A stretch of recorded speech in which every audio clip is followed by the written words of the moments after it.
बे समाव मोनसे बिग ब्रेकिं निउज।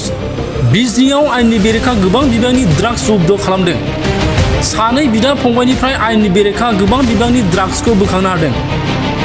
पानबारि पुलिस थानानि सिङाव थानाय 2 नं गरायमारिनि सानै बिदा फंबाय नबीर हुसैन आरो मिजानुर रहमानखौ ड्राग्सजों सोमोन्दो थानायनि दायाव पुलिसा हमनो हायो। ड्राग्सजों लोगोसे 33 रोजा नोगोद रां आरो 43 रोजा नंखाय रां बिलाइखौ जब्द खालामो। पानबारि थानानि पुलिस आरो एसएसपीनि जथाय सिग्रोमनायाव सानै ड्राग्स फालांगिरिफोरखौ ड्राग्सजों लोगोसे हमनायाव जाफुंसारो। नबीर हुसैननि न'निफ्राय सिग्रोमनायाव मोनथाम साबोन खथायाव 143 ग्राम आरो 230 ग्राम ड्राग्स, 2 मबाइल फन, नोगोद 33 रोजा रां, 43 रोजा नंखाय रां बिलाइखौ जब्द खालामनो हायो। हमजानाय सानै बिदा फंबायखौ बिजनी ओनसोलाव सोलिबाय थानाय नंखाय रां बिलाइनि फालांगिजों लोब्बा दं होनना सन्देह खालामदों।